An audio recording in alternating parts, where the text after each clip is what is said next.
Yo guys, how's it going? So here's gonna be everything that you need to know about Season 11 and its patch notes. I'm gonna run it down for you real quick. Sit back and relax, I got you covered. Ashe is gonna be the new legend. I'm sure you've heard of her, seen her in videos, seen her in the trailer. I'm gonna be showing some gameplay from YouTubers or streamers that actually got to play it. And I marked who they are in the video so that you can know who they are and go and support them. Some of this footage is definitely not mine. I'm definitely not on the inside, as cool as that would be. Ashe's passive, marked for death. Ashe's map shows the location of recent death boxes. She gets a special prompt on the death box. Use it to mark surviving attackers once per box. Her tactical, arc snare. Throw a spinning snare that damages and tethers the first enemy that it gets close to. Her ultimate is phase breach. She tears open a one-way portal with a targeted location. This portal stays open for a short time, during which anyone can use it. The newest map is called Storm Point. Beautiful Oasis was once an energy colony for the IMC, and the ruins remain. Many have tried to make a home here and all have failed. A survey of the area revealed the remains of 3 unique settlements built across the centuries, but no survivors. The colony lay abandoned, only visited by an occasional pirate or a castaway. Now the Mercenary Syndicate has plans of their own for Storm Point. It looks so enticing, but the pristine beaches and crystal clear waters are just the eye of the hurricane. All around dangerous swirl. When wild prowlers, venomous spiders, and the gathering storms only add to the tension in the air. Now the legends are here to make this place their own. It's only going to get more dangerous. So in this next season, at least for the very first part of it, there's only going to be 2 maps. That's first being Storm Point and the second being World's Edge. So we won't be seeing Kings Canyon or Olympus around for a while. In the arena's map rotation, they're getting rid of all the BR locations. So you're only going to be seeing custom made maps in the arenas. They've introduced a new weapon, the car. I'm sure most of us know what that is. It's an SMG that has a low recoil, a decent fire rate, definitely not as fast as the R99, but it still hits hard. It can use light and heavy mags and has a base of 20 bullets. If it's as good as it is in Titanfall, it's going to be wild. There's actually a lot of stuff in the ranked update, but basically what can be taken away is that the maximum kill point for RP is 175. They gave the example, as a platinum player, you party up with your diamond friends and matchmake until lobby with similarly skilled players. You snag second place in 6 kills and or assists against diamond players and 3 on plat players. Each kill in those diamond players is worth 12 points instead of the typical 10 because they are 1 rank tier higher than you. That leaves us with 12 times 6 plus 10 times 3 equals 102 RP. Now let's take placement into account, and second, per kill bonus is 10, so our 9 kills including assists times 10 equals 90 RP. But in short, basically, if you kill people that are higher ranked than you get more points. So the changes to ranked arenas, they made it so arenas now has 2 splits. Your first placements are going to be 10 matches, but in a new split it's only going to be 5. They've made improvements on finding people that are similarly ranked to you, and they reduce the AP amount gained or lost from MMR differences between teams. I'm sure a lot of people are excited that Wattson is getting a buff. They improved the reliability and responsiveness of placing Wattson's tactical and ultimate in-world objects. Wattson can place her tactical and ultimate objects on valid surfaces above Wattson's eye level to a reasonable extent. General hitbox size increase compensate for the removal of low profile in the legacy update. So it's actually not something I thought was going to happen. I had no clue that they had increased her hitbox. So I guess you could say it's a little bit of a nerf, but at the same time it's still a pretty good buff. They increased the damage on crossing a fence by 33%, increased the debuff duration on crossing a fence by 100% from 1.5 seconds to 3 seconds. Wattson now moves at unarmed speed while readying placing fence nodes. Fence nodes can now be placed as soon as the weapon is readied instead of waiting for the animation to finish.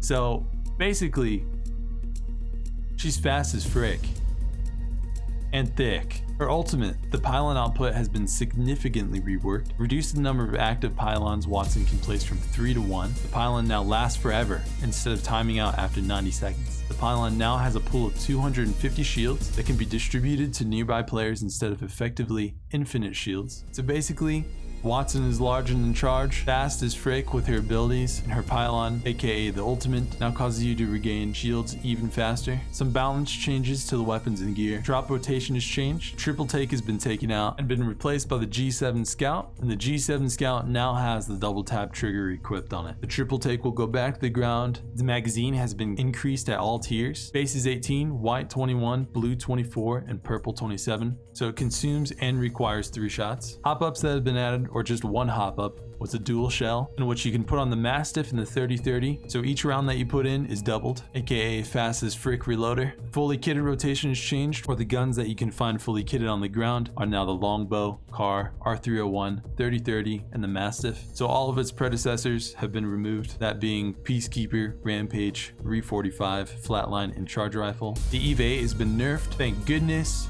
Fire rate reduced from 2.1 to 2.0.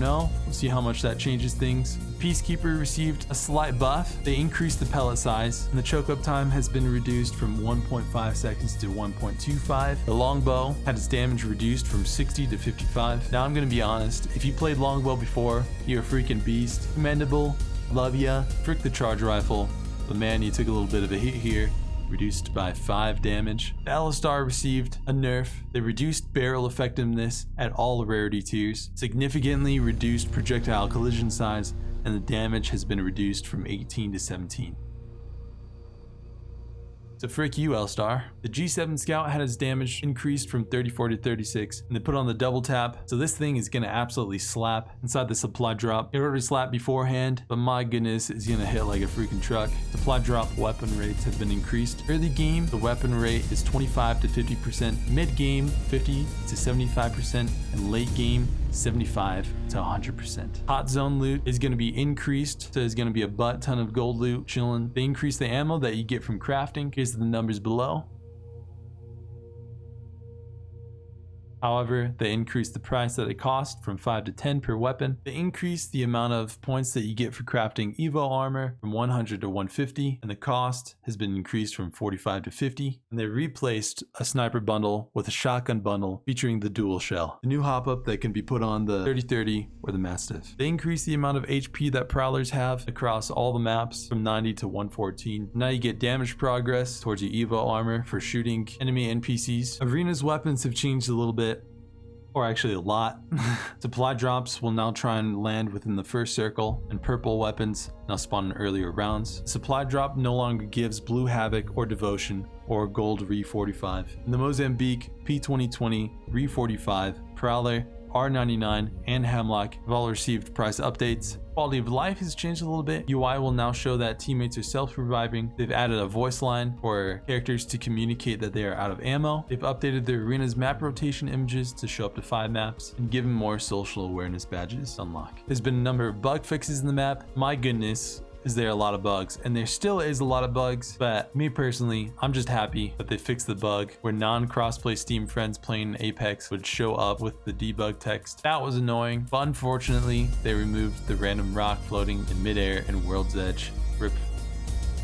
You were always my favorite rock. They fixed some issues with Legends. They fixed Rampart's finisher so that she doesn't clip through geometry anymore. They fixed Wattson's issue with their ultimate not always destroying frag grenades. They fixed an issue where Pathfinder could place zip lines farther than intended. They fixed a bug with Fuse's ultimate where he had the same cooldown for his ult with or without the gold helmet. And then they removed the ability for players to be able to bunny hop at full speed while using passive on Seer. And they made improvements to jump pad sound effects for Octane. And that's pretty much it, guys. I really appreciate you. Hope I made that a little bit easier for you. At the very least, you don't have to go and read it yourself. I'm excited as heck for the new season. The map looks sick. Ashe looks sick. The skins look really cool. I absolutely hated the battle pass from last season. Absolute trash. Biggest waste of my money. But this one looks way cooler. So you all have fun out there. Enjoy the new ranked season. I know I am. Keep killing it. If you liked the video, please do comment what you liked about it and hit me up with a like if you enjoyed. And if you haven't already, please do consider subscribing. I try and make the best content I can. I stream when I can too. I work and go to college full time. But that's it. You guys enjoy the day. Stay gold. And I'll talk to you all later.